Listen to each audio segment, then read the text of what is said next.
Ahora sí. Buenas noches, bienvenidos todos y todas a este nuevo encuentro de la otra escena de la clínica, el segundo encuentro del 2026, en lo que ya es el 23 años de la otra escena de la clínica, este ciclo de debate y conversaciones clínicas, que todos los años elegimos un tema de actualidad, que es lo que nos convoca, lo que nos desafía para pensar no solamente la teoría, que es muy importante, que trabajamos en los seminarios del Instituto Clínico Jacques Lacan, sino estas discusiones clínicas con analistas jóvenes, como decía Albano. En la oportunidad de hoy tenemos, la verdad, una invitada de lujo. Para nosotros un honor muy grande contar con la psicoanalista Cecilia Lauriña, que nos va a hacer su presentación en torno al tema de este año, que es el FOMO, la sigla en inglés de el miedo a perderse algo, y vamos a contar a continuación con el comentario de la psicoanalista Albana García. Voy a hacer ahora un pequeño resumen de los currículos para que sepamos quiénes son las que nos están conversando, y al final vamos a tener sí, un pequeño espacio de debate para continuar lo que es este tema con tantas aristas, y que vamos a seguir trabajando en los dos encuentros que quedan de la otra escena de la clínica este año. Bueno, Cecilia Lauriña es miembro titular en función didáctica de la Asociación Psicoanalítica Argentina y es supervisora y docente en el Instituto Ángel Garma de APA y en el Centro Blecher de APA, y también en la Asociación Psicoanalítica de Córdoba y en el Instituto Latinoamericano de Psicoanálisis. Como les dije, es un lujo contar con Cecilia, que es además autora de 2 libros. Uno es La supervisión psicoanalítica y los principios de su poder, editado por Letra Viva, y es autora y organizadora de la transmisión psicoanalítica Perspectivas Actuales en Latinoamérica. Pero también Cecilia tiene un amplio abanico de publicaciones en torno a la cuestión de la formación y la transmisión del psicoanálisis en importantes revistas, desde, bueno, en revistas nacionales como la revista de APA o Docta de Córdoba, la revista virtual El Sigma, pero también en publicaciones del exterior, como el Revoir François de Psychanalyse. No sé, mi francés no es muy bueno, el mío pero también en la Asociación Psicoanalítica de Uruguay y en la Revista Colombiana de Psicoanálisis. Y Albana, que va a continuar luego de Cecilia, ella es psicoanalista, es miembro de la Fundación Sigmund Freud, donde dicta hace un tiempo el seminario de niños, y además es, dato no menor, la flamante presidenta del Congreso que conmemora los 50 años de la Fundación Sigmund Freud, el 17 de octubre, donde vamos a tener destacados invitados que vamos a hacer tal vez una pequeña muestrita al final. Así que sin más, silencio mi micrófono y la dejo a Cecilia si la escucha.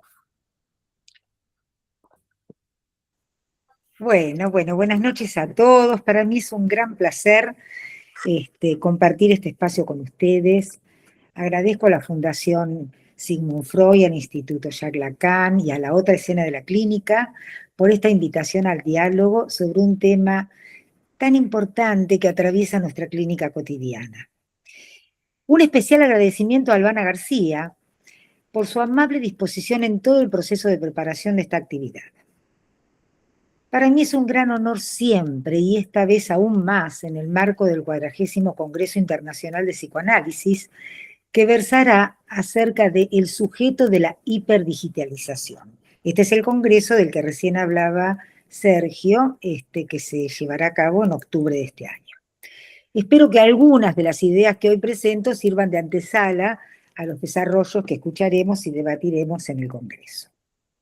Para comenzar, quiero aclararles que no voy a presentar un caso clínico, que es lo habitual en este espacio, sino algunos testimonios sobre este tema y algunas viñetas que pretenden abordar diferentes coreografías inconscientes en relación a este fenómeno.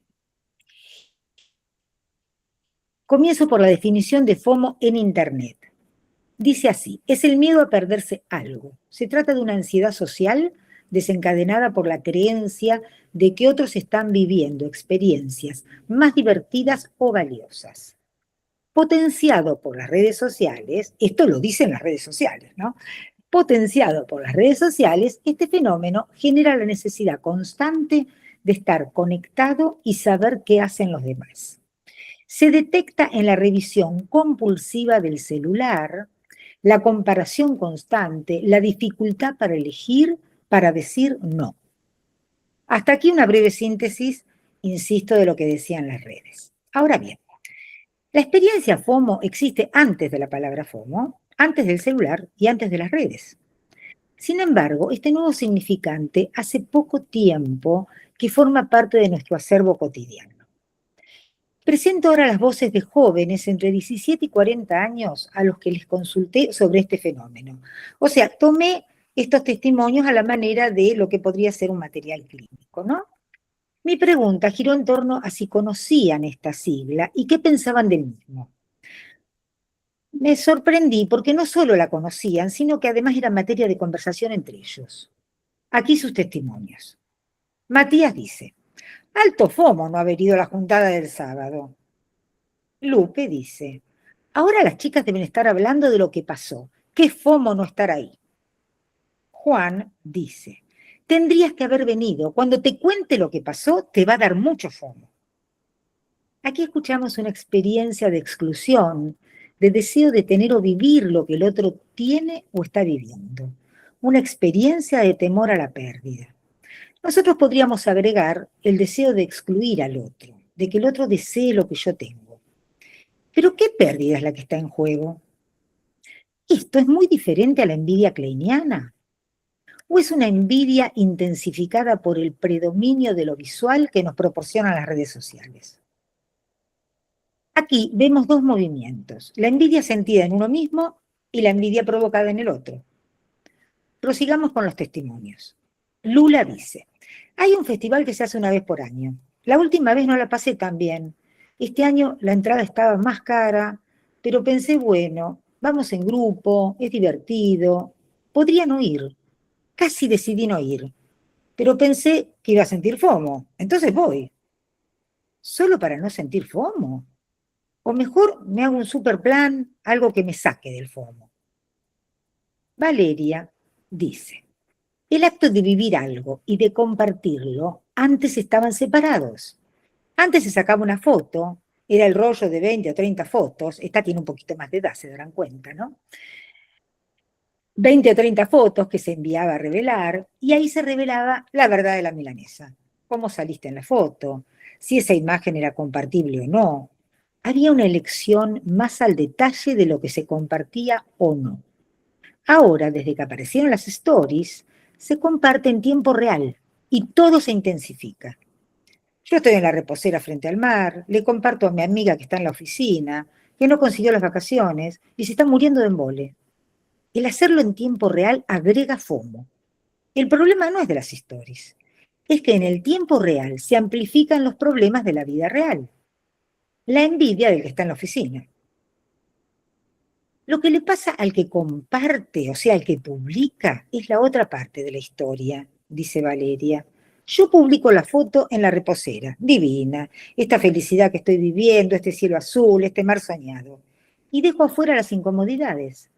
El hotel que no era tan bueno, la comida es cara, no pude cambiar a peso mexicano, estoy ansiosa. Pero subo la foto feliz en la reposera y me convenzo, todo es divino. Hasta aquí observamos que no hay demora, hay inmediatez. Lo importante es no quedar afuera, ¿pero de qué? ¿Cuál es la escena brillante de la que no se puede quedar excluido? Más allá de la singularidad de cada cual, en este escenario hay un goce exhibicionista y voyerista. Se muestra la mejor versión. Reino del imaginario, el ese eres tú, ahora pronunciado por la pantalla. Y también, y para reforzar tal convicción, hay un goce en provocar deseo, envidia. Soy él, la mejor, y vos te la perdiste. El narcisismo agradecido. El problema es que cuando el mostrar y mirar se vuelve mandato, Ese exceso y obediencia desexualiza. Ahora bien, no podemos dejar de reconocer que este auge de lo visual y estético ha traído también un desarrollo de composiciones estéticas muy interesantes. No solo es inmediatez, exceso y desexualización. Hay elaboración, hay producción y postproducción. Dice Juliana, los millennials tenemos una digitalización muy curada, hacer que todo se vea lindo, estética. A la hora de sacar la foto, cuido el ángulo, cómo ubico la taza y la torta para que la foto salga bien, me produzco yo para que todo se vea hermoso, que se genere FOMO, aunque la esté pasando mal. Y Lautaro agrega, cuando salimos de la pandemia, yo sentí que tenía que hacer de todo, no perderme nada. Ahora ya no, al revés. El FOMO es el disfrute de mi deseo. No es que tengo que hacerme el super plan para no sentir FOMO. No, me quedo en casa, birra, fútbol, y eso es lo que deseo. Salí de la locura de hacer todo para no quedarme afuera. FOMO es el joy of missing out, o sea, el placer de quedarse afuera, ¿no? Que Lautaro lo toma. Y la verdad que cuando escuché a Lautaro pensé en esta cuestión de la pandemia, cosa que yo no había pensado. ¿Qué efecto habrá tenido, ¿no? Esta cuestión de no quedarse afuera, después de haber estado tanto tiempo afuera, o encerrados, digamos, ¿no? Bueno, el FOMO, me pregunto yo, ¿es como la fábula de la zorra y las uvas? La zorra escrolea las uvas que no puede alcanzar. Cree que el goce está allí. En lugar de bancarse la frustración y la falta, dice, están verdes, no lo quiero, en lugar de no lo puedo alcanzar. Finge y tapa la falta. Podríamos decir que el FOMO es la tragedia de una zorra que no puede dejar de saltar. Mientras que la zorra de Sopo encuentra una salida, neurótica y tramposa, pero salida al fin, al declarar las uvas verdes y retirarse, el sujeto del FOMO queda atrapado en el bucle. Sigue saltando en la pantalla, convencido de que la falta es enteramente suya y de que el resto está festejando en el viñedo. Este mecanismo es diferente al HOMO, que implicaría, veo las uvas, son ricas seguramente, pero hoy deseo otra cosa. ¿Cómo pensar sus implicancias? Este fenómeno epocal del predominio de lo audiovisual y la inmediatez puede ser adscrito a la intervención de las pantallas en nuestras vidas. Nuevos espejos en los que nos miramos y deseamos ser reconocidos.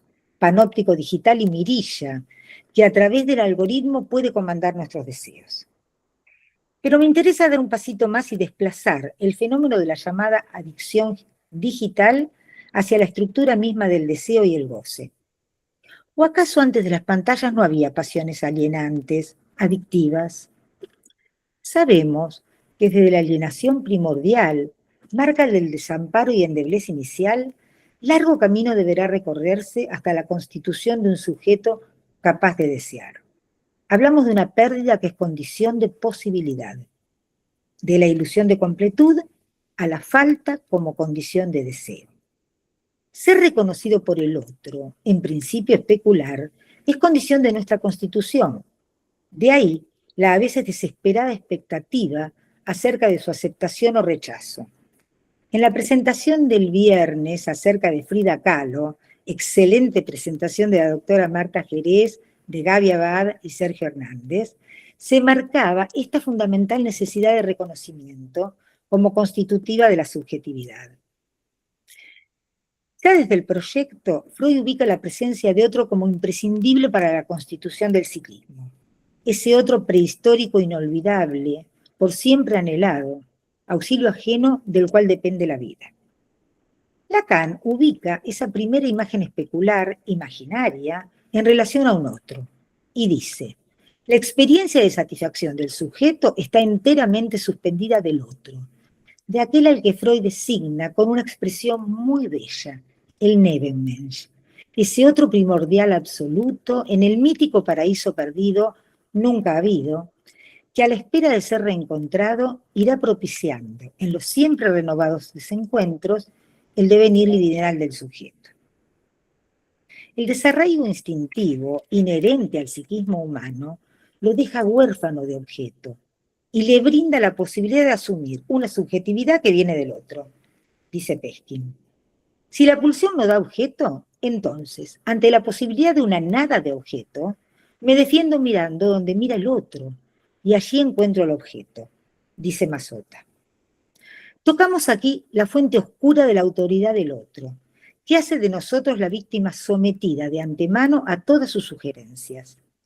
Puesto que a ese otro no solo se le supone saber, sino que además su saber prescribe lo que corresponde, entonces el otro es divinizado, dice Safwan. Y Braunstein parece dialogar con Safwan, afirmando el poder materno es poder de vida o de muerte. Entonces, ante el desamparo estructural y la falta de objeto, ¿qué dice el sujeto? Me defiendo mirando donde mira el otro, y allí encuentro el objeto. Hoy diríamos, ¿pantallas? ¿Latouses? La pantalla vino a ofrecerle un nuevo escenario, soporte tecnológico inédito a una falla constitutiva del sujeto.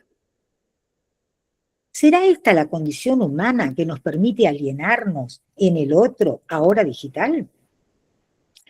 El sujeto digital, al mirar a la pantalla, oscila entre confrontarse permanentemente con su propia fragmentación y desamparo íntimo frente a la supuesta completud de la imagen especular del otro y entre proponer a los otros una imagen completa, radiante de sí mismo. El FOMO se puede pensar como la actualización neurótica de esa tensión agresiva inherente al estadio del espejo. O soy yo o es el otro el que posee el brillo. El algoritmo explota esta rivalidad especular primordial. Si no estás conectado, si te perdés algo, quedas por fuera. In, out. La pantalla digital podría funcionar como un radar del Nebenmensch, de esa experiencia de satisfacción que depende del otro. El FOMO no es el miedo a perderse un evento, no importa cuál sea. Es el miedo a quedar excluido del circuito donde se supone que el otro goza. El feed de Instagram, TikTok o cualquier red social opera hoy como el espejo, una imagen unificada, idealizada, sin fallas y rebosante de goce. El ese eres tú o no eres tú, multiplicado al infinito. Juego de imágenes instantáneas que se sustituyen unas a otras. El sujeto mira, se mira y se hace mirar desde el idealizado feed de los otros y se encuentra en falta que tiende a obturar. Juego de comparaciones, en el que también se expresa el deseo de dejar en falta al otro. Muestro gozosa la palmera del sur de Brasil. Me siento la mejor y de pronto aparece otra en la palmera de Tailandia. Y allí la captura de la imagen, el narcisismo oscilante en búsqueda de la ilusión de completud, de que el goce existe, alguien lo tiene. La angustia de exclusión, el perderse, se intenta tapar con una presencia virtual constante. En ese sentido, el FOMO funciona como una defensa contra la castración. Ahora bien, vivimos en una escena saturada de imágenes y el mostrar, mirar, se vuelve imperativo superyoico. La vida en la vidriera, con la composición que implica armar una vidriera, el esfuerzo que implica armar una vidriera. Es una escena montada que responde al mandato superyoico epocal del consumo ininterrumpido de experiencias, como tan profunda y detalladamente lo ha teorizado la doctora Marta Jerez San Martín. Hay que estar para ser, se decía en la primera reunión de la escena de la clínica. Hay una urgencia pulsional que no da lugar a la espera, que propicia el deseo. El scroll infinito del teléfono no es más que la búsqueda errática de aquel otro prehistórico inolvidable que nunca vamos a reencontrar. El fenómeno del FOMO deja de ser solo una cuestión imaginaria de rivalidad especular y fascinación por la imagen en el espejo, o mítica, la búsqueda del Nebenmensch, y adquiere una dimensión más oscura, la del imperativo superyoico. Acá me permito hacer un pequeño link con el superyo digitalizado, aliado al discurso capitalista que la doctora Jerez San Martín ha desarrollado magistralmente. En la era de las pantallas, el mandato es: tenés que estar, tenés que ver, tenés que mostrar, tenés que consumir. Entonces, podemos pensar el FOMO como la angustia que surge ante la falla en el cumplimiento de ese mandato, como una agencia que observa y castiga. Acá le preguntaría a Marta, no sé si ya llegó, si ella lo piensa así. La divinización del otro, que señala Safwan, es el algoritmo contemporáneo, sede de un superyo digitalizado, cuyo imperativo es un tiránico goza. Ahora voy a presentar una viñeta que nos va a permitir avanzar sobre otro aspecto. Melissa dice, algo me pasa con el celular. No puedo dejar de mirar, perdón, que se me fue un poquito acá. No puedo dejar de mirar cuando me entra un mensaje, ni de contestar inmediatamente. Estoy en varios grupos de diferentes cosas, de trabajo, amigos, familia, y me llegan mensajes a toda hora. Los fines de semana ni te cuento. Y estoy pendiente, día y noche, con cualquier tema. No puedo esperar. Estoy en estado de ansiedad, me contracturo, duermo mal.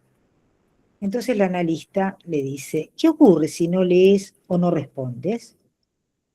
Dice Melissa, no es un estado de ansiedad. Vivo así desde siempre. Ahora me doy cuenta que desde chica me pasaba, siempre pendiente de lo que decían de mí. Yo era la mejor, 10 en todo perfecto. No sé para qué quería ser tan buena. Y ahora, viste, con el orden y la limpieza igual, me cae mal ver desorden, no lo puedo controlar. Describe una voz que le ordena. Y luego dice, no viene de afuera, es mío, estoy atrapada. Aquí estamos, creo yo, frente a otro fenómeno, porque Melissa no mira en su celular imágenes grandiosas que la llenan de envidia, ni publica uvas verdes perfectas para que otros se sientan como la zorra. Su estado de ansiedad es desde siempre, es su atrapamiento a voces que la instan a la perfección, a no dejar de obedecer, no se sabe qué mensajes. Aquí estamos en un escenario que nos hace pensar en el fenómeno del FOMO, ya que Melissa está prendida al celular, sí, pero es solo el escenario de su esclavitud. Ella no mira ni luce brillos. Aquí se trata de un atrapamiento a la ferocidad del superyo que impone los más absurdos mandatos. Sometimiento al superyo que hoy encontramos en nuevos escenarios y con nuevas coreografías, amplificadas por la tentación y sumisión a las pantallas. ¿Cuál es la escena analítica hoy? Pensemos un poco en nosotros. Los analistas estamos inmersos en esta nueva realidad. Somos agentes activos de la construcción del entorno digital y también sujetos pasivos que vamos transformándonos en esta nueva realidad. Si tomamos el tipo de formación, análisis, supervisiones y seminarios, en gran parte se desarrollan en dispositivos online, algo impensado hace apenas una década. Los encuadres habituales están modificados irremediablemente. Es un significativo cambio en la transmisión psicoanalítica. La transmisión analítica se desarrolla hoy en gran parte en dispositivos online. Estamos trabajando con un grupo de colegas acerca de, bueno, de estas transformaciones y de lo que implica, ¿no?, en nuestra clínica. ¿Y qué nos ocurre a los analistas? Nosotros también estamos sujetos a este imperativo de bolsillo u ordenadores, con todo el peso de este significante, el consultorio de mi celular, imprescindible para atender a nuestros pacientes, supervisarlos y disfrutar de estos tan entusiasmantes encuentros, como hoy. Muchos de nosotros, y no los menos, hacemos videos, flyers, podcasts, a través de los cuales nos promocionamos y promocionamos los lugares en los cuales vamos a participar. Invitamos a actividades a gentes de lejanas latitudes, diciendo de nuestros saberes y modos de pensar la clínica y los diversos temas que abordamos. Sacamos fotos, grabamos actividades, porque si no pudimos asistir, contamos con la ilusión de que luego lo veremos, escucharemos y no nos perderemos nada. Allí conviven diversos espejos en los que nos miramos y observamos, escuchamos a otros. Algo del fenómeno del FOMO nos atraviesa. ¿Alguna ilusión de que puede no haber pérdida nos anima? A pesar de que muchos acordamos en los beneficios de la saludable castración. Los analistas debemos revisar nuestros prejuicios revisar cuánto nos enriquecemos con esta realidad y cómo nos afecta, ya que la virtualización creo que hoy está presente en todas las esferas en donde se produce subjetividad. Hoy no importa que yo esté en Buenos Aires, ustedes en Tucumán o en otros lugares del planeta. Habitamos un multiespacio sin ubicación precisa. Es un tiempo simultáneo que permite un lazo social, crear un pensamiento colectivo, un intercambio de ideas en el cual la presencialidad y virtualidad cobran otro sentido. Claro que desde una mirada apocalíptica o prejuiciosa, también podemos estar alienados a los valores del pasado.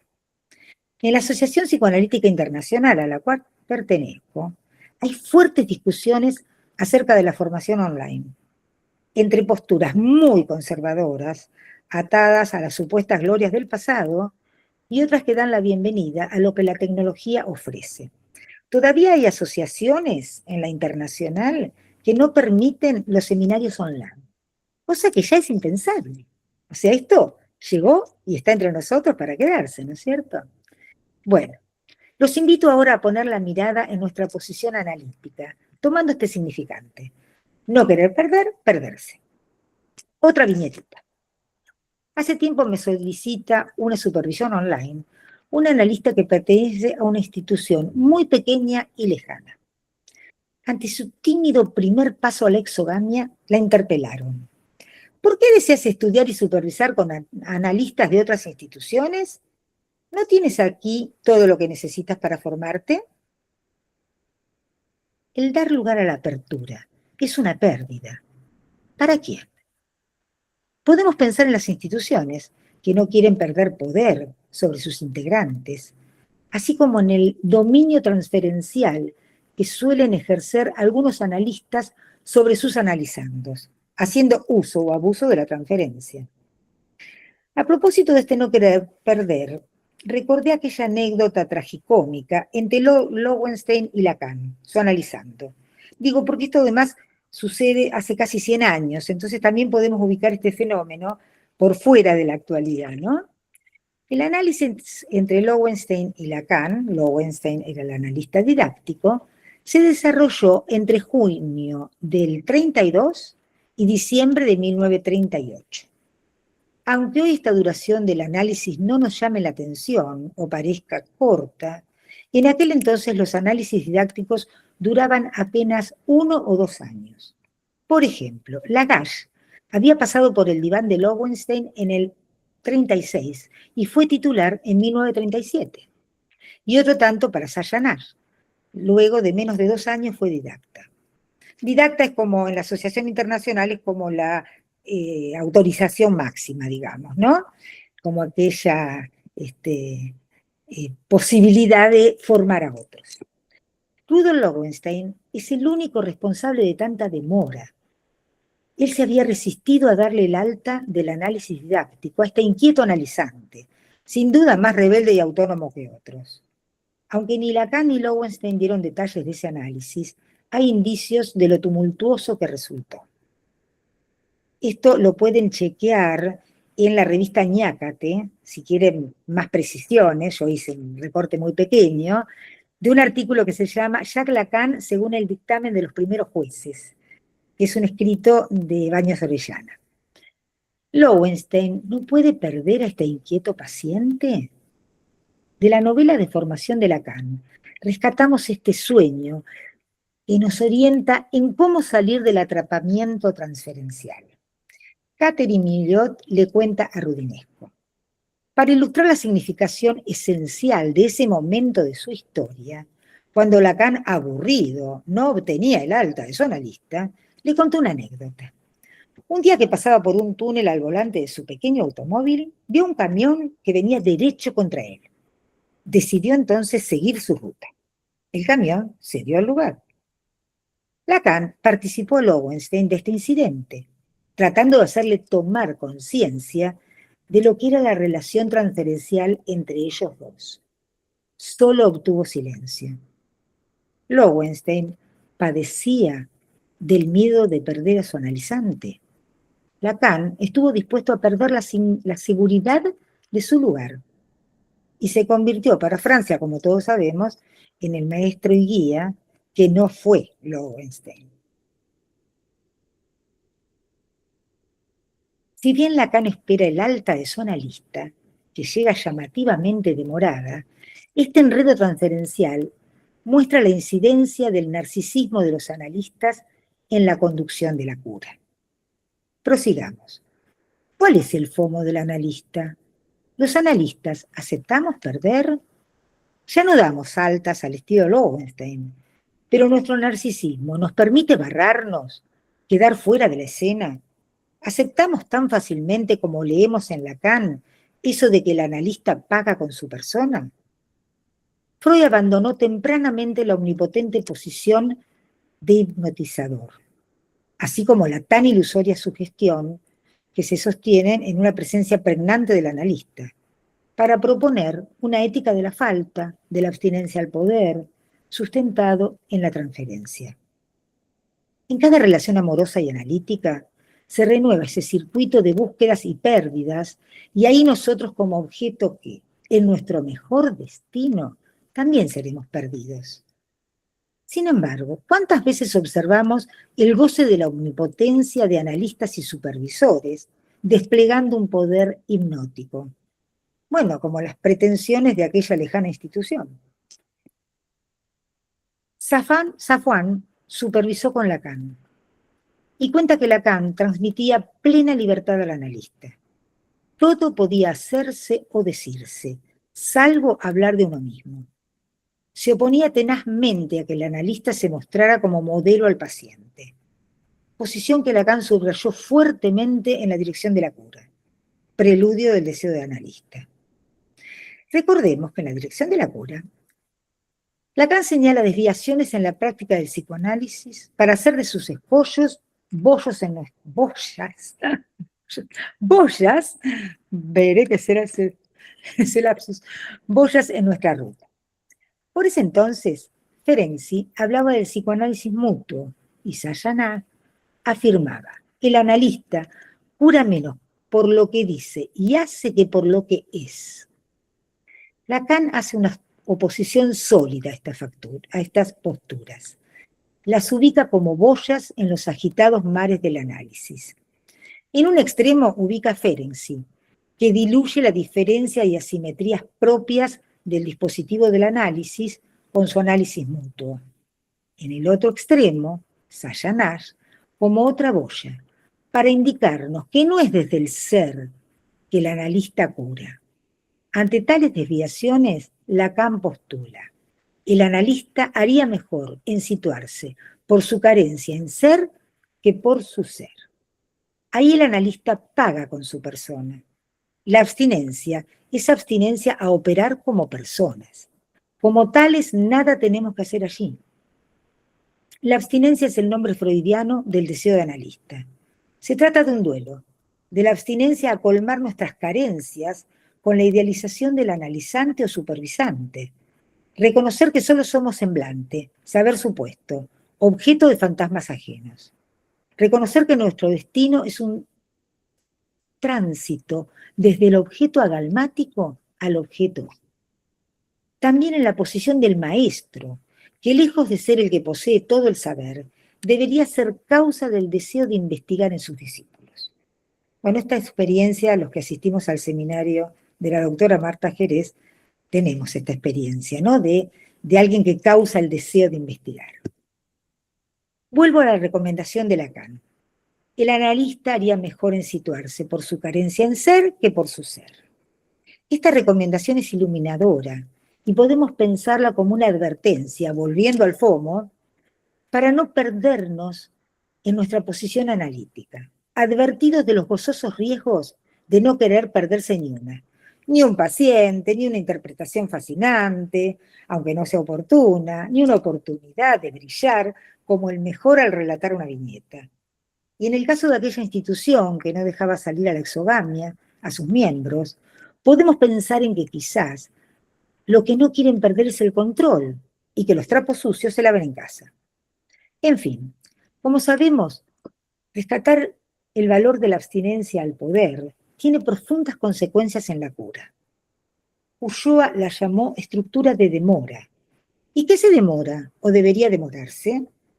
Lo que se demora es una respuesta, un saber poder, una ilusoria solución. Concibe la abstinencia como una especie de arte marcial, que no suprime el registro, sino la acción inmediata. Se trata de escuchar, de aprender a callar, de imponer pausa frente a la inmediatez, posición sustantiva, imprescindible hoy.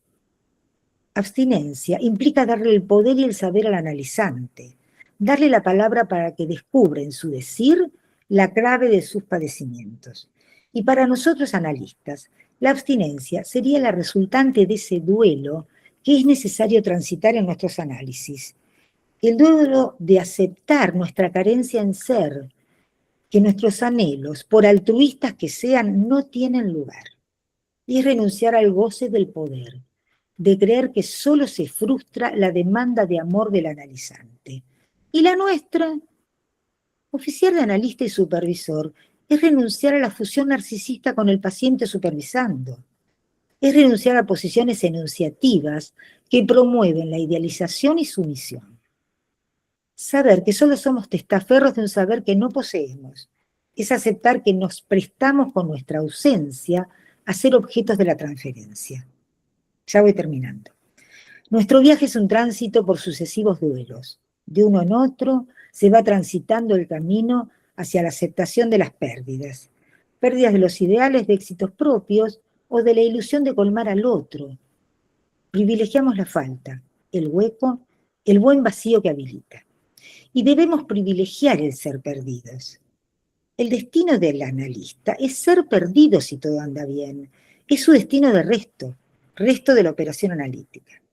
Claro que vía abuso de la transferencia se puede conducir el ser del analizante, ofreciéndose como modelo de identificación, promoviendo idealizaciones desde una postura narcisista de saber y certeza. El analista, supervisor o maestro, encarnando el lugar del amo. Estas posiciones las he observado muchas veces en las supervisiones, que es un espacio ideal para ocupar asimétricamente la posición de enseñante, luciendo un saber grandilocuente, empequeñeciendo a aquel que consulta. En las supervisiones públicas hemos asistido, supongo que a todos nos habrá pasado, asistido y a veces padecido, a situaciones crueles por parte de supervisores frente al que humildemente presta su material clínico. Quizás con las presentaciones online, la pantalla puede hacer de tope a estos abusos. Ahí podríamos encontrar una buena función de las pantallas. ¿Este es el FOMO del analista? Podríamos pensar si del FOMO al HOMO, jugando un poco con estos significantes, se podría delinear el tránsito de un análisis.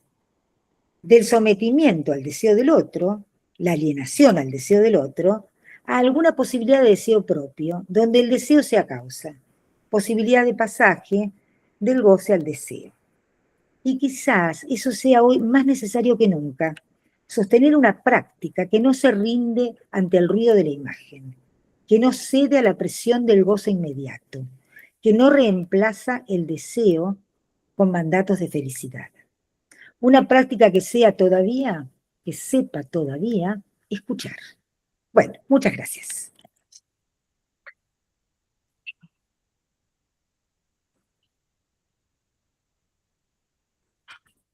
Muchas gracias, Cecilia. Como anticipamos, un lujo. Ahora vamos a contar con el comentario de la psicoanalista Albana García. Sí. Bueno, buenas noches a todas y todos. En primer lugar, quiero agradecer a Cecilia Lauriña, que una vez más nos acompaña con un escrito y con una presentación que abre la posibilidad de un debate clínico acerca de una problemática actual, epocal.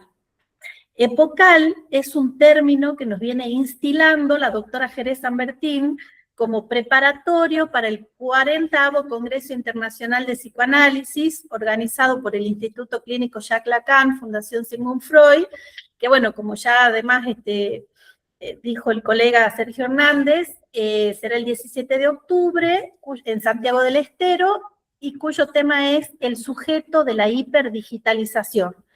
Están todos invitados. Este trabajo se enmarca en esto de preparatorio, de precongreso. En criollo podríamos decir un calentamiento de motores, un arranque preliminar para el mencionado congreso, y con ello la celebración de los 50 años de la Fundación Psicoanalítica Sigmund Freud. Que además, bueno, no sé si ahí está, queríamos decir que contamos con la presencia de su fundadora, que nos viene acompañando desde siempre, lo mismo que las otras maestras, en el espacio de la otra escena de la clínica, la doctora Marta Jerez Ambertí. Bueno, retomando el agradecimiento por la presencia de Cecilia Lauriña en este espacio, les decía que nos acompaña una vez más, porque ya en el año 2003 nos brindó en este mismo espacio una conferencia sobre la supervisión que en su momento generó un valiosísimo intercambio teórico-clínico, que también, vamos a alargar chivos, están invitados a visitar el canal de YouTube del Instituto Clínico Jacques Lacan. Bueno, hoy, de alguna manera, en continuidad con esa transmisión y en el marco del eje que nos convoca este año, FOMO, miedo a perderse, contamos nuevamente con su presencia. Presencia que para los colegas tucumanos, como dijo Cecilia, se nos da en la virtualidad, ya que ella nos habla desde Buenos Aires. De todos modos, esta posibilidad de reunirnos y de aprovechar el encuentro más allá de las distancias geográficas es un saldo positivo de la virtualidad. Bueno, vayamos ahora al comentario del escrito que Cecilia Lauriña acaba de compartirnos. De más está decir lo valioso e interesante de todo el recorrido que nos propone. En mi intervención intentaré destacar, subrayar solo algunos puntos, todo no se puede, que considero fundamentales, y al mismo tiempo formular algunas preguntas que nos permitan abrir el debate posterior con Cecilia y con todos. Me pregunté bastante por cómo comentar su trabajo sin caer en una mera repetición de lo que también Cecilia desarrolla o en una lectura ampliada de lo expuesto.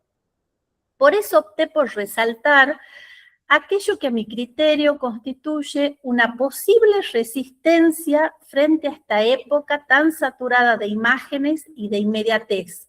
Una salida posible, podríamos decir, que tiene que ver con la posición del analista, ya que considero que si el psicoanálisis y los psicoanalistas tenemos algo para decir en este sentido, es precisamente no perdernos nosotros.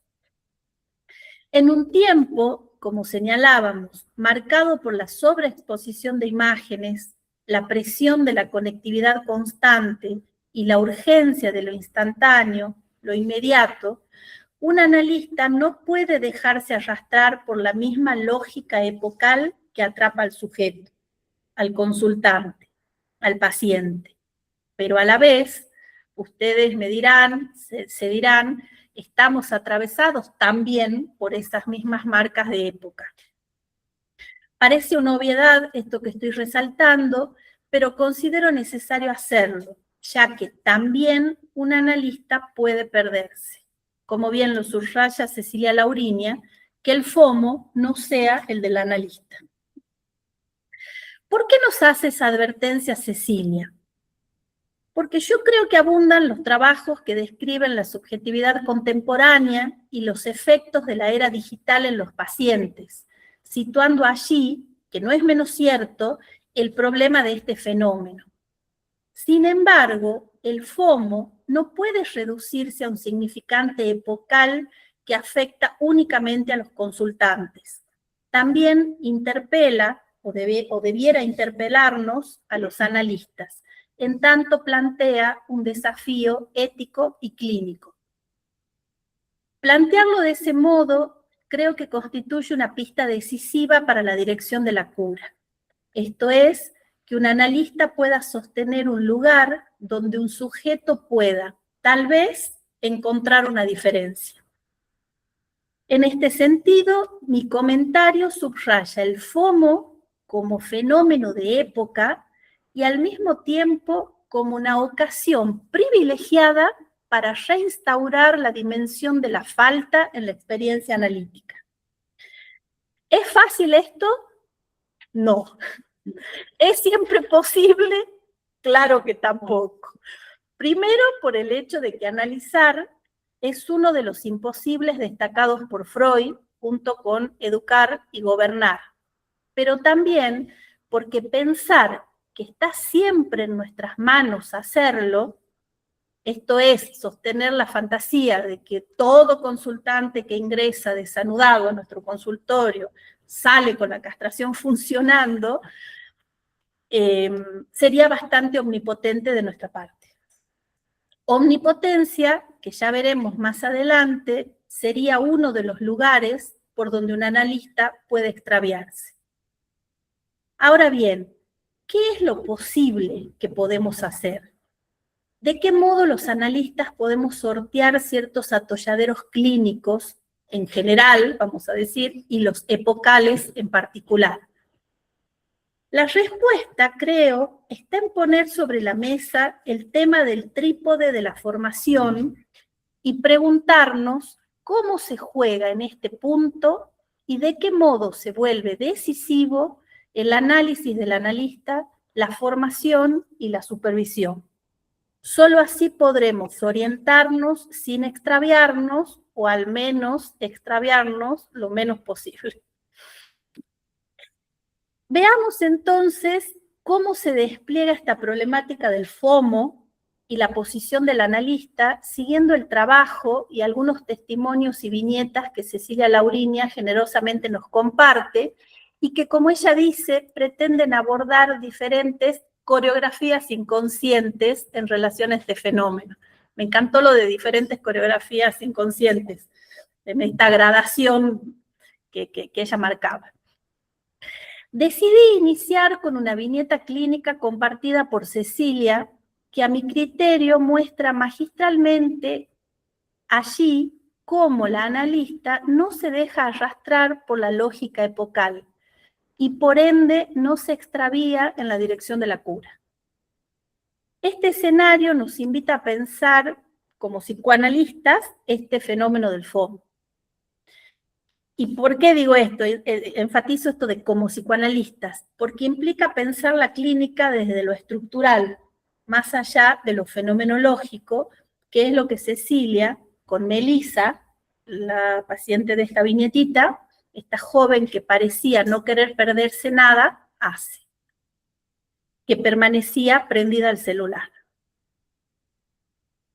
Tomé esta viñeta, en primer lugar, porque considero permite plantear dos cuestiones clínicas centrales. Me parecía que esta viñeta condensaba bastante de lo desarrollado en el trabajo y que quería poner el foco allí. La primera cuestión clínica a remarcar es que nos permite diferenciar las distintas dimensiones en las que el fenómeno del FOMO se puede presentar. No es lo mismo la captura del sujeto a nivel de lo imaginario y lo especular que un sometimiento al superyo que impone sus mandatos más absurdos y feroces y deja a la joven Melissa, en este caso, atrapada en la obediencia también al celular.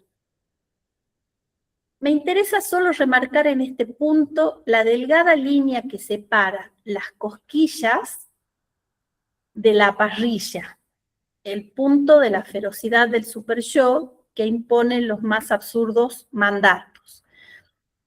La cita textual que yo he recortado es: el goce es el tonel de las Danaides, y una vez que se entra no se sabe hasta dónde va. Se empieza con las cosquillas y se acaba en la parrilla. Esto también es goce. Es una cita del Seminario 17, en donde Lacan compara el goce con el tonel de las deidades, un barril sin fondo, indicando que una vez que se entra, no se sabe hasta dónde puede llegar. Pensemos el sometimiento al super-yo, en el goce sin deseo, sin castración que esto implica. La segunda cuestión, que en realidad es lo que posibilita la primera, es la escucha del analista. Es importante destacar cómo la escucha, en este caso de Cecilia, se vuelve decisiva para la dirección de una cura, de un tratamiento. ¿Qué hace la analista y por qué la importancia de ello? A partir de una pregunta, Cecilia logra desarticular la certeza de respuesta que la joven sostenía, certeza neurótica que se manifestaba como compulsión a mirar el celular y contestar de inmediato los mensajes. Esa pregunta abre un espacio distinto a aquella fijación, a aquel ofrecimiento sacrificial que la mantenía atrapada en lo pulsional, posibilitando que el discurso de Melissa se despliegue. Así, ella misma puede identificar no solo desde cuándo le ocurre esto, sino, sobre todo, reconocerse en ello. Dice estar atrapada por eso que es de ella, que no le viene de afuera. Como si en ese decir Melissa nos estuviera trazando la definición misma del super-yo. Esto último no es un mero comentario, sino una afirmación que permite articular la clínica con la teoría, que sabemos no hay una sin la otra. El fenómeno del FOMO, nos dice Cecilia Lauriña, deja de ser en este caso una cuestión imaginaria, de realidad especular y fascinación por la imagen en el espejo, para adquirir su dimensión más oscura, la del imperativo superyoico. Ahora bien, sabemos que la lógica digital intensifica y refuerza esta ferocidad, ofreciendo un terreno donde el imperativo superyoico se impone bajo formas renovadas, pero igualmente devastadoras para el sujeto. Como señala Cecilia Lauriña, el scroll infinito no es más que la búsqueda errática de aquel otro prehistórico inolvidable que nunca vamos a reencontrar. Por ello, siguiendo su propuesta, resulta necesario desplazar el fenómeno del FOMO más allá de la categoría de adicción digital y situarlo en la estructura del deseo y del goce, tal como fue desarrollado por Cecilia en su presentación. La constitución en el campo del otro y la conformación del yo, que también viene de afuera. De ese planteo voy a tomar el hilo del deseo y del goce para pensar y debatir luego qué lugar ocupa cada uno, qué del deseo y qué del goce en este fenómeno tan presente en nuestros consultorios y en la vida cotidiana. La clínica nos exige volver a interrogar la relación entre deseo, goce y superyo. Es precisamente en este cruce donde se vuelve necesario articular clínica y época para no perder de vista cómo los fenómenos contemporáneos reconfiguran las formas de sometimiento y al mismo tiempo abren la posibilidad de nuevas maniobras clínicas. Esa es nuestra apuesta esta noche y en la clínica en general. Vinimos diciendo que el exceso digital instala la ilusión de completud, pero al costo de disolver la mediación simbólica. Si la ley del nombre del Padre prohíbe y ordena, inscribiendo la falta y limitando la omnipotencia del sujeto, ¿qué ocurre cuando esa ley desfallece y el sujeto queda a merced del todo lo puedes, del todo vale? ¿No es esto lo que propone el discurso capitalista? Lacan ya lo advertía en 1972. Lo que distingue al discurso del capitalismo es el rechazo de la castración. Y añadía que todo orden que se entronca con el capitalismo deja de lado las cosas del amor. No es poca cosa el rechazo de la castración, porque solo desde allí, desde la falta, puede existir el amor. Solo desde allí somos alojados. El inconsciente mismo es producto de ello. Solo desde allí se anuda el deseo a la ley. Hoy, el algoritmo intenta ocupar el lugar de la ley, pero no prohíbe ni inscribe la falta, ordena a gozar. En términos de la doctora Jerez, podríamos decir que el nombre del Padre se ha evaporado. La ley se diluye y el algoritmo se instala en su lugar, pero sin fundar castración ni deseo, sin horizonte de falta. Y sin falta no hay lazo, no hay amor, no hay deseo.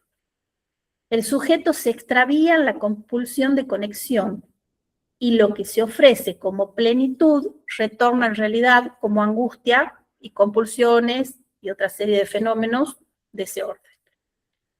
Ahora bien, si el síntoma precisa del otro de la ley y del deseo del otro para producirse, ¿qué ocurre en tiempos de rechazo de la castración?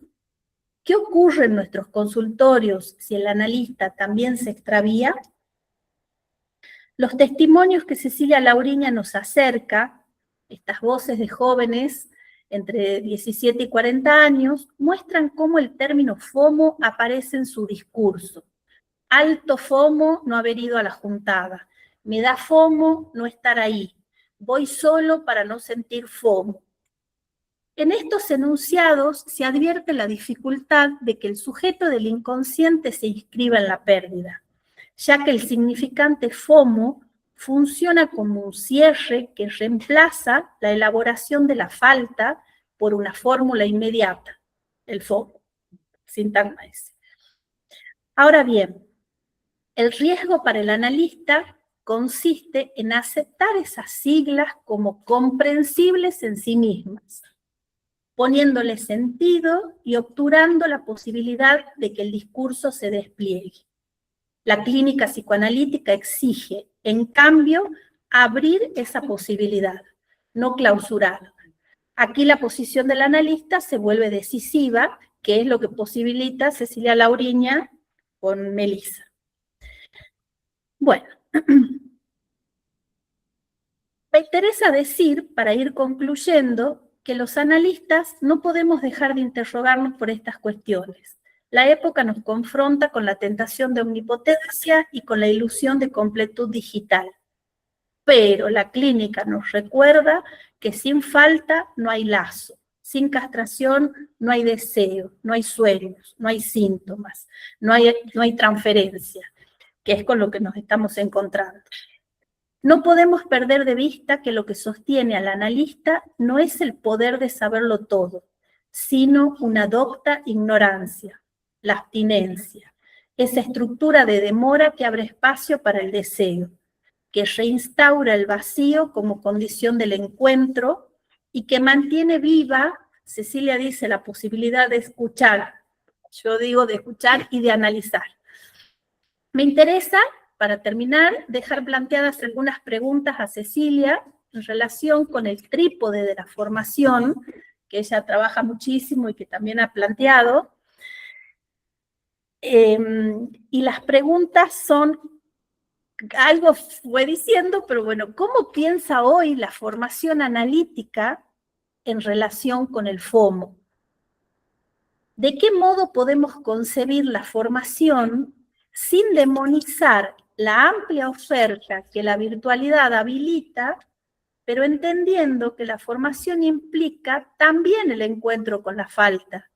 Y mi pregunta es si la mera virtualidad o la formación meramente virtual, no cuando hay transferencia con el maestro con el que se está tomando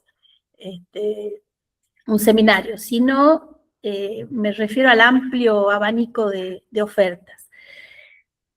Y por último, la pregunta es cómo pensar la posición del analista en relación a fenómenos contemporáneos como la judicialización de la infancia y de la vida en general y con los pedidos de informes en las escuelas, la proliferación de los mismos. Bueno, aquí dejo.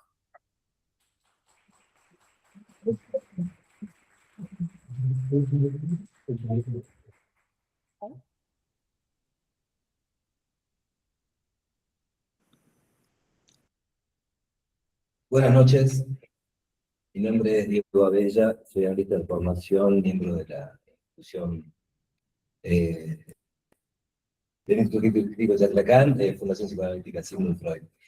Coordinamos la mesa hoy con el doctor Sergio Hernández, quien se dejó afuera por alguna razón. Triquiñuela del FOMO. Y ahora abrimos el espacio para la discusión, ya hay algunas preguntas planteadas. Agradecemos a la expositora Cecilia Lauriña, que amablemente se prestó a participar de la otra señora clínica, y el comentario excelente de Albana García. No sé, Cecilia, si querés contestar algo de lo que ya se quedó planteado como pregunta, y después desde Albana, y después pasamos al diálogo con los presentes. Bueno, lo que quiero es agradecerle a Albana, como dije al comienzo, todo el acompañamiento que me hizo desde aquella primera reunión, también con vos, y bueno, y este comentario, que me parece sumamente rico, Albana. No creo poder contestar todo lo que vos traés, pero bueno, me parece sumamente interesante. Y esto de pensar la formación, a mí me interesa mucho. En realidad creo que los analistas nos debemos todo un trabajo en relación a esto. Me gustaría que circule un poco a ver qué cosas surgen, y por ahí después les podría traer algunas ideas que estamos pensando. Acá está Adriana Pontelli. En este momento somos 4 colegas que estamos pensando un trabajo que se llama El Trípode Virtual. Lo vamos a presentar en Uruguay pronto, pero como comienzo de toda una investigación acerca de todo el cambio que ha implicado en nuestro encuadre, ¿no es cierto? El atender con pantalla, sin pantalla, pacientes que vienen a veces una sesión y 2 meses no, o sea, ¿qué pasa con los cuerpos, no? ¿Cómo se da esto en la escena analítica? Yo creo, en principio podría adelantar como que me parece que en los seminarios quizás es donde menos notamos la diferencia, y estamos todos muy acostumbrados a este tipo de reuniones, donde nos sentimos, ¿no?, integrados, podemos pensar, pero creo que aún ahí, como cuando nosotros queremos hacer una transmisión en un seminario, tenemos que revisar el modo de transmitir, porque ya no es el mismo. No es lo mismo estar sentados en una mesa, ¿no?, 1 hora, 1 hora y media debatiendo un tema, a un encuentro en la pantalla donde, por ejemplo, una de las cuestiones que en la facultad se trabaja mucho es si los alumnos están participando o están con su celular mirando otra cosa, ¿no? Entonces me parece que la función del maestro, del coordinador del seminario, hoy en día hay que repensarla. Y hay que repensar qué herramientas usamos en la virtualidad para causar el deseo, justamente, ¿no? Para que esa persona que está en la pantalla no esté por ahí interesado en otras cosas, y que pueda realmente comprometerse, pero esa es tarea de los que en ese momento estamos impartiendo el seminario, ¿no? Bueno, muchas cosas para pensar al respecto, pero me gustaría por ahí escuchar un poco más las voces de los asistentes, y después creemos un pensamiento colectivo. Bien, entonces le demos lugar a las preguntas y comentarios de los presentes. La doctora Marta Jerez Ambertín pide la palabra. Adelante, doctora.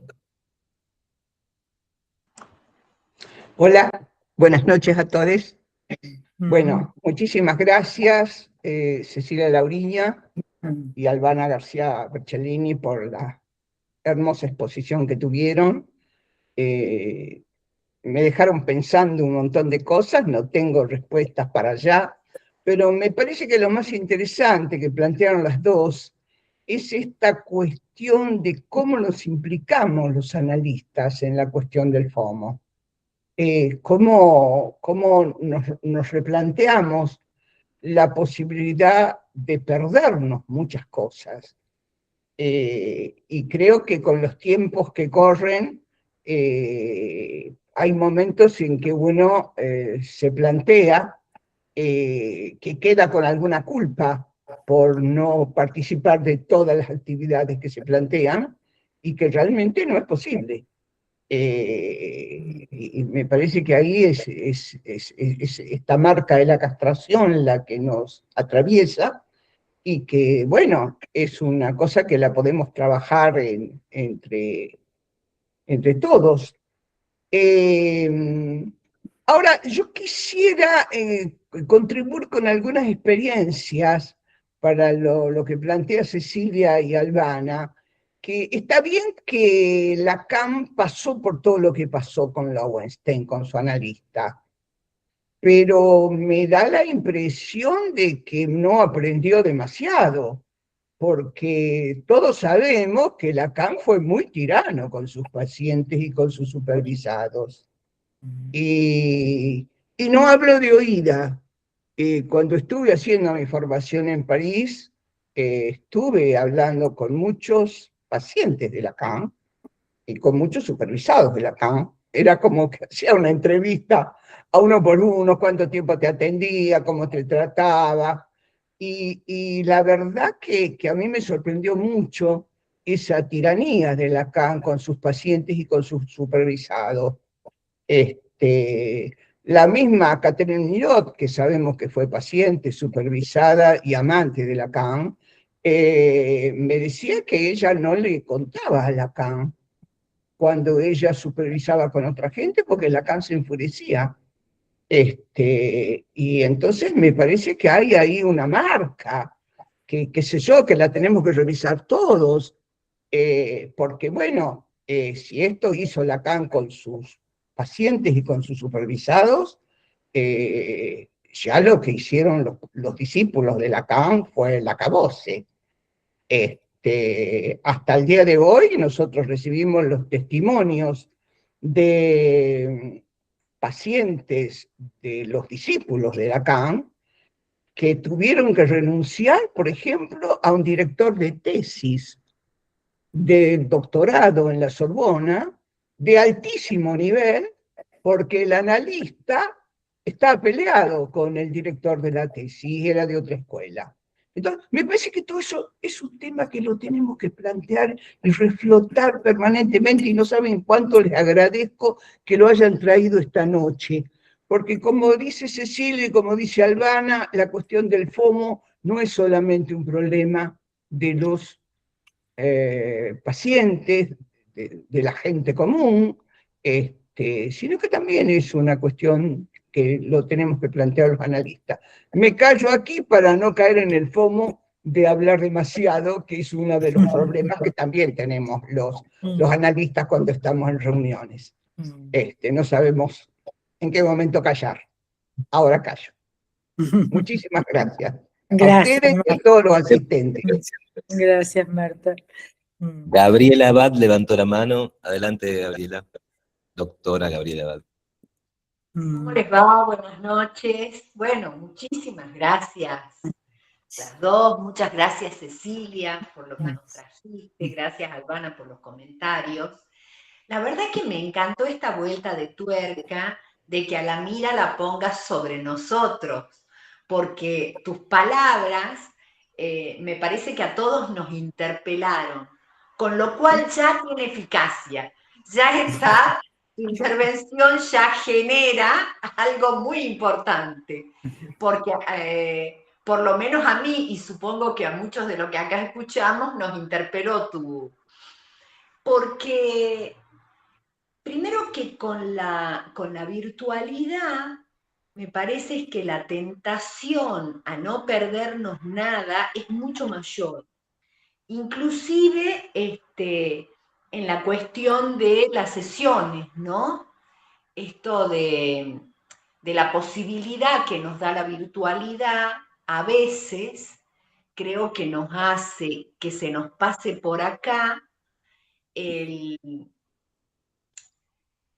ciertas intervenciones que hay que tener con pacientes, sobre todo con pacientes que tienen la posibilidad de venir y que no lo hacen, y poder interrogar ahí qué pasa, que la comodidad de la virtualidad a veces me parece que nos tapa un poquito la oreja, ¿no? Que hay algo ahí que sí es necesario que se interrogue, y me parece muy bueno este trabajo de investigación que ustedes están haciendo, porque yo hace mucho que me pregunto qué pasa con el tema del cuerpo.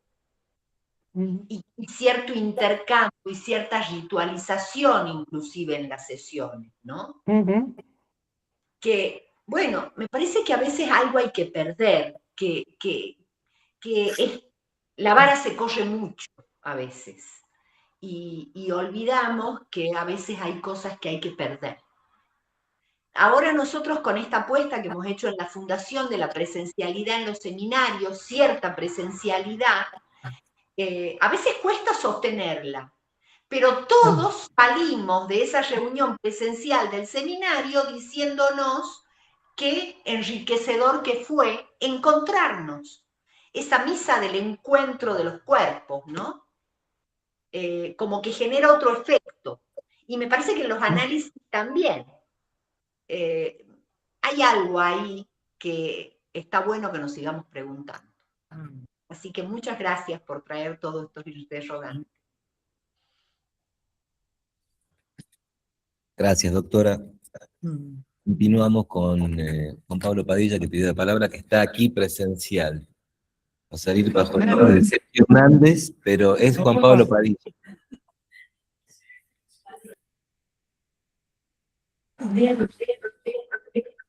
¿Hace eco? No sé. Ahí está. Bueno, ahí se escucha bien. ¿Sí? Bueno, agradecerte, Cecilia. Me encanta que estés acá en el espacio de la otra escena y muy interesante el trabajo. Ya he buscado el artículo que has citado de Ñácate, de Baños Orellana, porque a mí me reinteresa todo lo tumultuoso del análisis de Lacan con Lowenstein, el chisme ese, así que hablando en FOMO, lo vamos a leer. Ya he visto que es un artículo bastante largo. Coincido con lo que planteaban la doctora Jerez y la doctora Abad en relación que siempre que hablamos de FOMO lo referimos a los pacientes, pero me parece interesante, y como lo destacó también Albán en su texto, que lo pensemos en relación a los analistas.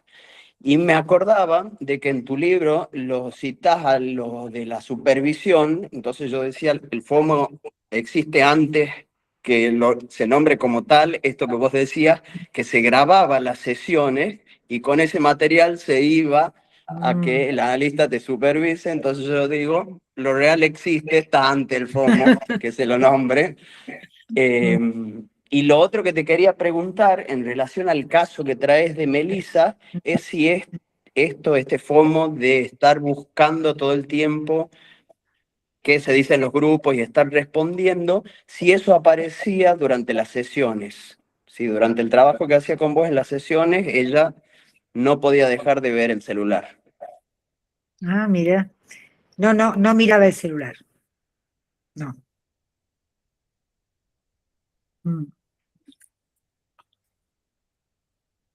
Bueno, Bien. se fue Sergio. ¿Terminó ahí?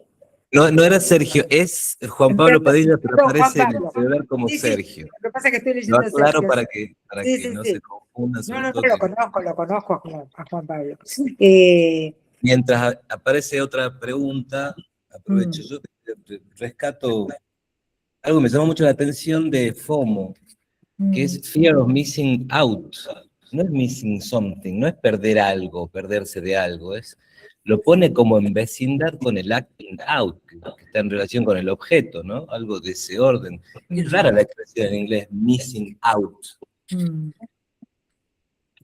Como quedar afuera podría ser una traducción no literal, pero quedarse afuera, missing out, como perderse. No es perder algo, es como algo muy inespecífico de lo que se pierde. Y me gustó mucho como planteaste, Albana, esto, de que el FOMO, lejos de ponernos maniqueos y criticones con la época, o nostálgicos de otras épocas, como forma privilegiada de producir la falta, de que aparezca la subjetividad como división y no como alienación al espejo del otro, y la indicación de no comprenderlo, no tomarlo como algo sabido, como para que pueda cada paciente, cada analizante, desplegar algo de su verdad con relación a su deseo. Me parece muy interesante eso porque lo rescata el FOMO casi como un síntoma, sin que podamos generalizarlo, pero sí le da un lugar que que no de desprecio ni de degradación con respecto a la época. Parece que has podido muy bien integrar esta de la época a la subjetividad actual como la trabajamos en los consultorios. Y me quedo pensando también, Cecilia, en esto que decís, me quedé con esto de joy of missing out. Eso no lo había escuchado antes, y como la alegría de quedarse afuera. ¿Cómo pensás esto en relación a si esto es una salida posible, una posible subjetivación o singularización de la experiencia de la castración, de la pérdida? Bueno, si quieren, puedo decir algunas cuestiones que se me han ido ocurriendo. Empiezo por esto último, ¿no? El joy of missing out, que surgió después del FOMO, no sé cuánto tiempo después, pero empezó a circular, y yo pienso que uno lo podría pensar de dos maneras. Podría ser una posición subjetiva que acepte la pérdida, por eso yo decía, un análisis quizás lo podemos pensar desde el no querer perder nada a la posibilidad de elegir, de poder perder, ¿no? De quedar afuera, como aceptación de la castración.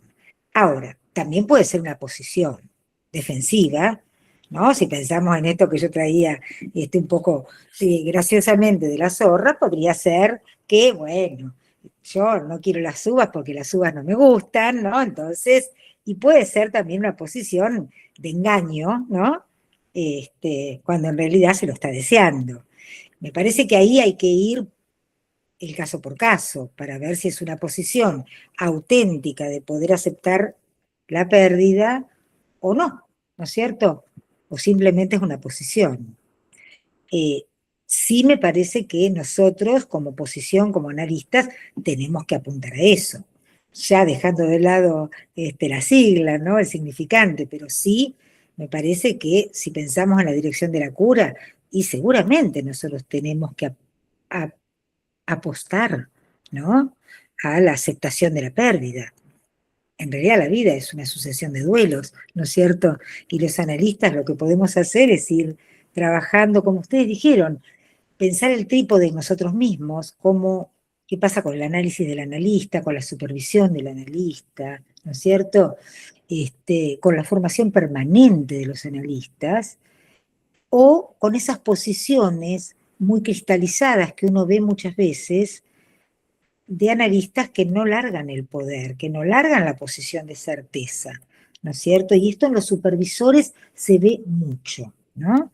A mí me pasó algo con la cuestión de la supervisión.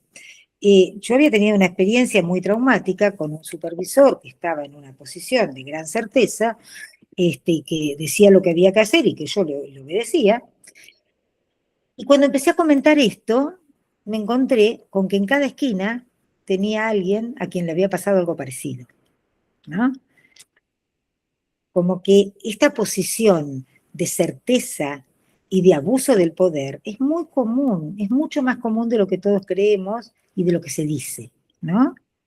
Y en ese sentido, yo retomaría un poco esto que traía Marta, la doctora Marta Jerez, cuando ella hablaba de la posición de Lacan, porque yo traje al Lacan analizante, al paciente, y ella trajo al Lacan ya analista. Y cuando yo escribí esto, por supuesto que no daba para seguir en esa línea, pero también pensaba, bueno, Lacan decía mis alumnos.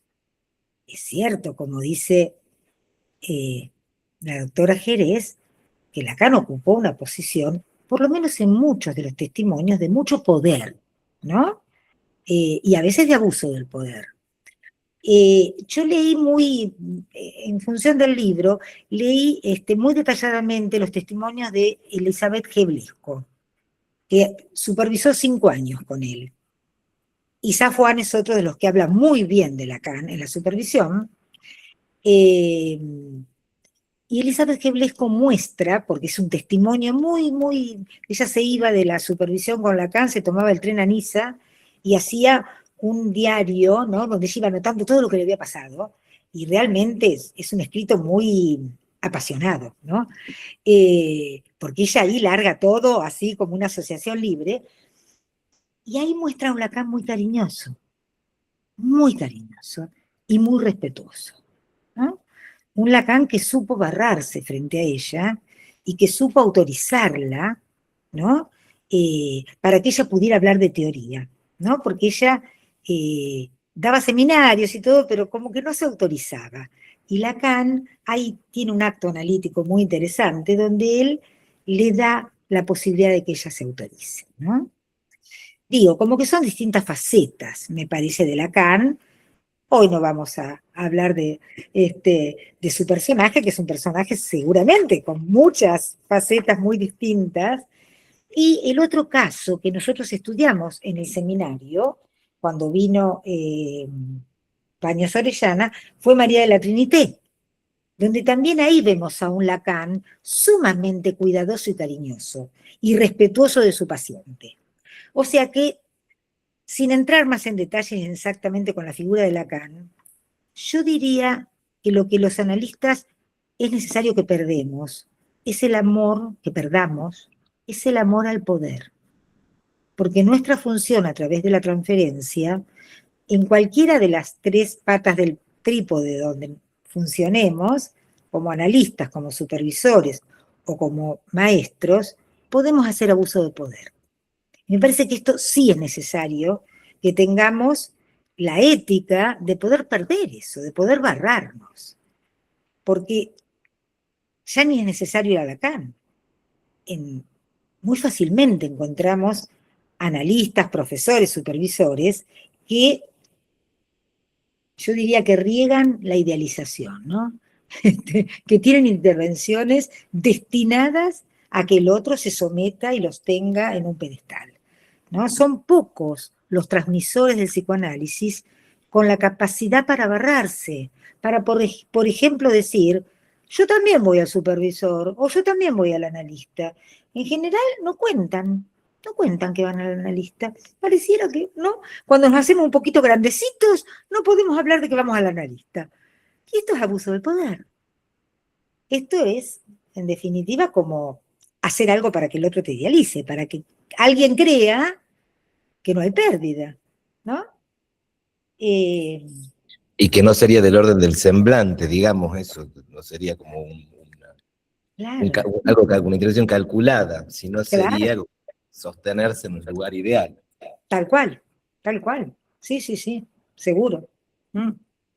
Aquí, Laura Gramajo tiene otra pregunta o intervención para hacer.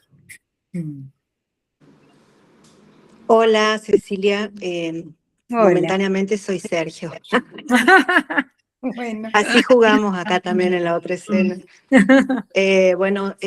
Muchísimas gracias. Yo en realidad también voy a hacer una pregunta que tal vez ya está, trabajada, ¿no? Y agradezco un montón porque el texto que has producido nos ubica, y una de las preguntas que yo me hacía era en estas este nuevo encuadre tan modificado, dónde nos ubicamos como analista. Por ejemplo, pensaba, y también, digamos, en ese punto pensaba que que el analista se pierda no es unilateral a que sea el trabajo en lo virtual, ¿no? Y también, como me dedico a las infancias, hay algo que lo pienso, y es esto de lo que busca el pibe en eso de estar, de no perderse, ¿no? Del reconocimiento. vos lo hablaste ahí, lo mencionaste, y yo digo, cuando el pibe va y quiere estar en el celular y ser para alguien, busca un reconocimiento, busca esa ubicación topológica, genealógica, estructural en la familia, en un otro, ¿no? Entonces, ¿va en busca del circuito del goce del otro o va en busca del deseo y queda entrampado en algo eh, que después lo ubica en ese lugar de objeto, ¿no? Eso lo pienso, es una pregunta que estoy haciéndome siempre. Y ahí entonces me surge, porque mencionaste el sujeto digital, ¿no? O sea que los que trabajamos virtualmente tenemos que empezar a pensar al sujeto digital. ¿Ese sujeto es el sujeto del psicoanálisis o debemos ir a investigar esto, ¿no? Bueno, estas son como preguntas que me han surgido. Muchísimas gracias. Y muchas gracias a Albana, que ha estado tan clara. Bueno, me hiciste pensar, Laura, en esto que traía Albana, ¿no? Cómo el algoritmo puede funcionar como ley, pero ya no como ley que podría tomar alguna de las formas del nombre del Padre, sino más bien del lado del Padre, del nombre del Padre evaporado, digamos, ¿no? Como venimos trabajando en el seminario, y que más bien me parece que lo podemos pensar como una ley superyoica, como la ley del imperativo superyoico, el imperativo, el imperativo categórico, ¿no? Que ya Freud toma y que, bueno, Marta Jerez lo ha trabajado en todos sus escritos, ¿no es cierto?, en todos sus libros, este imperativo que es ley, pero que es ley insensata, ¿no es cierto?, que es una ley que empuja a lo peor. Entonces, en ese sentido, me parece, volviendo un poco a lo que preguntaba o comentaba Laura, que yo creo que tenemos que ir más a lo singular en cada caso, para pensar si hay un deseo cuando esa persona está scrolleando, ¿no es cierto?, y en su relación con la digitalidad, o está sometido, ¿no es cierto?, y en ese sentido lo podemos pensar como una posición más de objeto, ¿no?, donde no es dueño, digamos, de algún interés más propio, sino que está en esta experiencia de FOMO, ¿no?, como alguien que no puede quedar afuera, ni se sabe de qué, ¿no? Porque creo que ahí es lo que vos marcabas, Albana, muy claramente, ¿no? El algoritmo como imperativo. Ahora, yo no diría que esto lo podemos pensar como una característica que se da de hoy para siempre. Para nada, me parece que la virtualidad también tiene muchas facetas y todos usamos la virtualidad y me parece que no hay que demonizarla porque nos permite un lazo social, una posibilidad de lazo y una posibilidad de pensamiento colectivo y de poder salir a la exogamia de una manera fantástica. Yo durante 20 años me formé en APA y era con la gente de APA. Y tenías la suerte de ir a algún congreso, que siempre eran carísimos, y ahí conocías a otra gente. O te ibas a alguna institución, siempre de Buenos Aires, ¿no es cierto?, que podías ir a otras instituciones, 20 cuadras, 50 cuadras, pero era eso. O los congresos. Hoy en día tenemos esto. Y esto nos permite relacionarnos y conocer a gente, pensamiento, ideas de todo el planeta. Entonces me parece que esto es un valor maravilloso. Ahora, si nosotros pensamos, ¿no es cierto?, que es solo esto, ¿no es cierto?, es solo el beneficio, no, seguramente hay mucha pérdida. Y hay pérdida, como decía Gabriela, en el sentido de que no tenemos el cafecito, ¿no?, que no nos vamos a tomar el vinito. Sí, todo eso también. Bueno, por eso creo que hay que repensar esto novedoso, ¿no es cierto?, que estamos viviendo, que yo creo que no va a cambiar. En todo caso, cómo los analistas nos posicionamos frente a esto, cómo llevamos adelante los análisis, también ahí un poco siguiendo lo que decía Gabriela. Bueno, en cada paciente habrá que ver, ¿no es cierto?, si por el hecho de estar en la pantalla el análisis cambia, si hay pérdida, si es un análisis donde hay posibilidad de sujeto barrado, no de sujeto digital, de sujeto barrado, de sujeto que a mí me pasa con muchos pacientes con los cuales trabajamos con la pantalla, digamos, que traen sueños, que están en una posición absolutamente analítica, así como otros que por ahí pueden estar presencialmente y donde hay que trabajarlo, eso para que aparezca, ¿no? O sea, me parece que en este sentido no podemos tener, o por lo menos yo no puedo tener, una posición clara en cuanto a qué sería lo que posibilita el análisis. Y ahí tiendo más a pensar en la posición del analista. Cuando Lacan dice psicoanálisis es lo que hace un psicoanalista, frase que cuando yo la leí por primera vez dije, ¿qué está diciendo? ¿Qué es esto? Y cuánta razón tenía, porque la posición del analista es lo que define que haya posibilidad de análisis. Ya no importa en qué territorio o en qué escenario. Me parece que lo que importa es la posición nuestra. Por lo menos a mí cada vez me interesa más pensar la posición del analista, ¿no? Bueno, paro ahí. Bien. Teniendo en cuenta la hora, son las 10:15 de la noche, vamos a dar lugar a las últimas dos. Sí, a las últimas dos preguntas, dos intervenciones. Albana García y Olga Mater. Primero empezamos por Olga y después vamos a concluir. Adelante, Olga. Vale. Muchísimas gracias, Cecilia. Muchas gracias, Albana. Ambas presentaciones súper ricas y cálidas para un tema árido, ¿no? Yo iba a decir exactamente la misma frase cuando Lacan dice justamente que el psicoanálisis es lo que hace un psicoanalista. Yo creo que la virtualidad, por lo menos para mí, yo no atendía a pacientes virtuales antes de la pandemia, fui una opositora, ¿no? Y ante la pandemia, obviamente no hubo otra alternativa y en esa urgencia, hoy en día atiendo pacientes del interior, del exterior, y creo que me convencí que es un nuevo lazo. Y que en realidad, como vos decías, y Albana, esta cuestión de que el FOMO, en donde nosotros también tenemos que perder algo. Sí, que quizás también es la comodidad de estar sentado en el consultorio, y esto implica otro trabajo, otra mirada, otra escucha, que obviamente algo se va a perder, como se pierde en el consultorio. No somos analistas todo el tiempo. Analista es un lugar topológico. Entonces, tratemos de ocupar ese topos, digamos, ¿no? Me parece.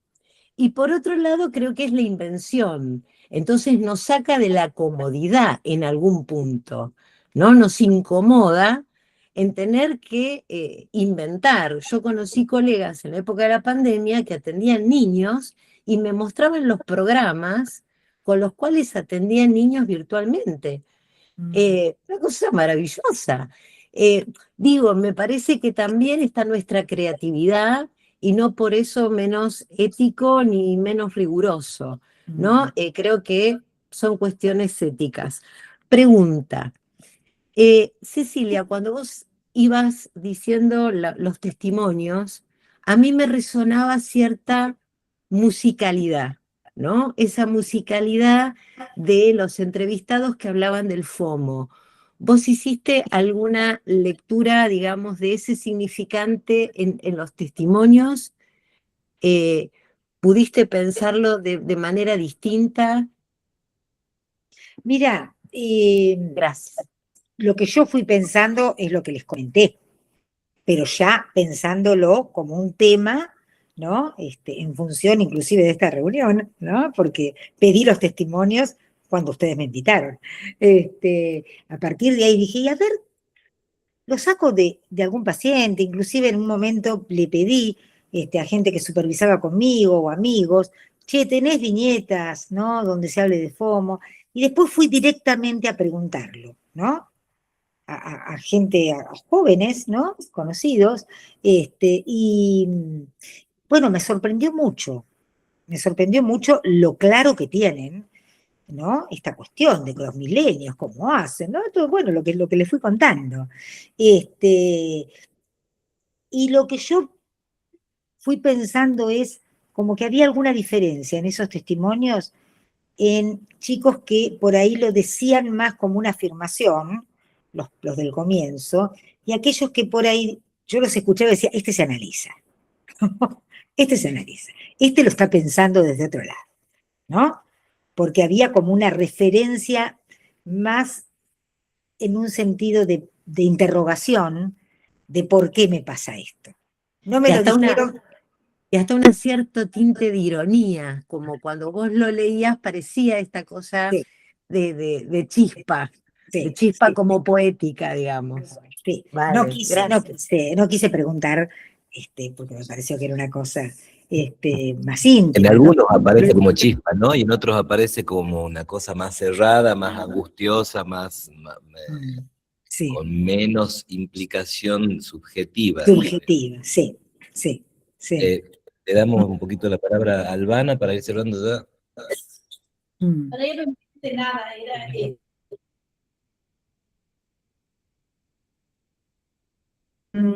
Bueno, esto, que ya lo dijeron en realidad, que es no demonizar, porque el punto es preguntarnos, es decir, creo que sí tenemos que estar advertidos de que como espejo lo que nos ofrecen es una cosa. Ahora, otra, como otro digital, como mercado, ahora otra cosa es lo que hacemos con eso.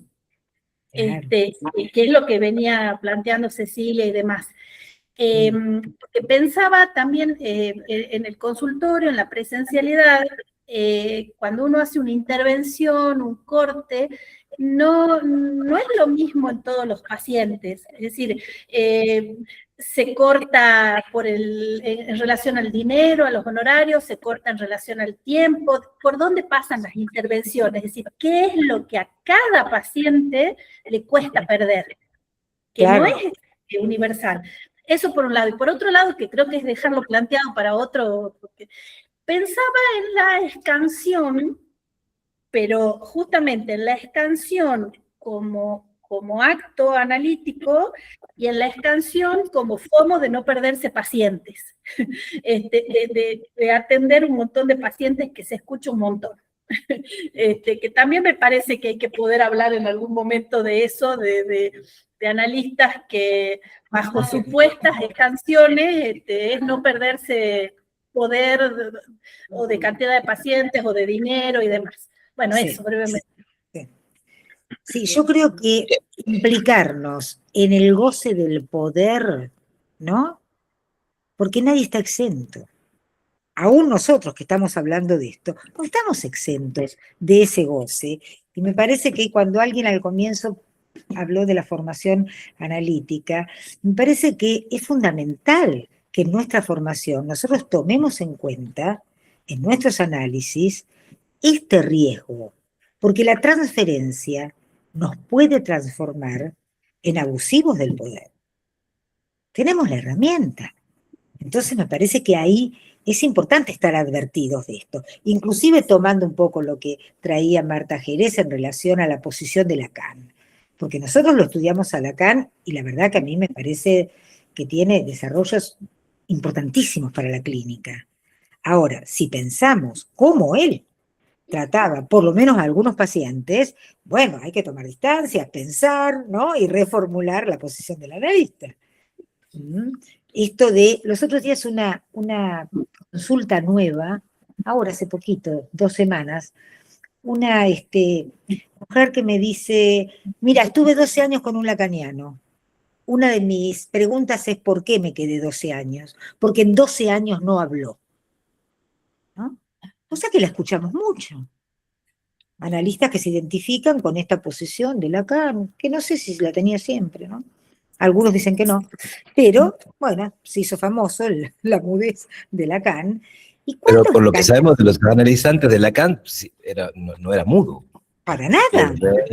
Haddad, muchos que dan testimonios sobre el análisis con Lacan dan cuenta de que no era un Claro, mueble, un objeto. claro, claro. ¿Te parece, Sí. Cecilia, que también Freud y Lacan, bueno, Freud en los llamados escritos técnicos y Lacan desde antes de los inicios de su enseñanza en el texto de la agresividad, también advierten sobre esta posición de la lista que ha ofrecido como modelo ideal, creo que Lacan dice algo del orden del furor, ¿no? Y advierte sobre los efectos que una posición así puede causar en los analizantes, e incluso advierte en las instituciones.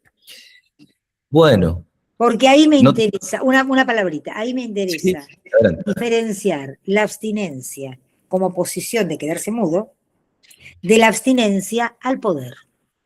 Son dos cosas distintas, completamente. Y me parece que esto dirige la cura de otra manera, ¿no? Esto hace a la ética del analista, ¿no? Si me abstengo del poder o me abstengo de hablar y lo dejo solo, ¿no?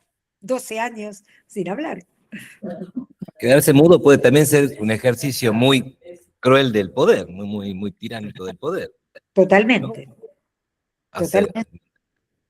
Bueno, no tengamos temor a que perdamos preguntas, quedarán para la próxima mesa en la que nos va a acompañar Olga Mater, también para plantear sus desarrollos sobre este tema, y quien les habla, Diego Abella, en esta información va a hacer el comentario. Esto va a ser el 20 de agosto, vamos a estar mandando invitaciones, flyers, difusiones por las redes y los seminarios. Aprovecho también para invitarlos al Congreso, al 40º Congreso Internacional de Psicoanálisis, que conmemora los 50 años del Instituto Clínico Jacques Lacan, Fundación Psicoanalítica Sigmund Freud, a llevarse a cabo el 17 de octubre en el Fórum de Santiago del Estero. Es híbrido, así que es virtual y presencial. También está circulando información al respecto, pero si quieren algo específico tienen que comunicarse con el mail fundacion.psicoanalítica@gmail.com. Ahí les van a enviar toda la información necesaria para inscribirse. También circulará por redes para quienes no hayan tomado nota. Bueno, dicho esto, me despido agradeciéndoles enormemente a Cecilia Lauriña y a Albana García, que tan generosamente nos han dado sus comentarios, y a todos los presentes. Muchas gracias. Les agradezco infinitamente a todos, ha sido un enorme placer. Muchas gracias. Gracias. Gracias a la Fundación, gracias a la escena de la clínica, y nos veremos en el Congreso, posiblemente antes también. El 20 de agosto. El 20 de agosto, exactamente, con Olga. Bueno.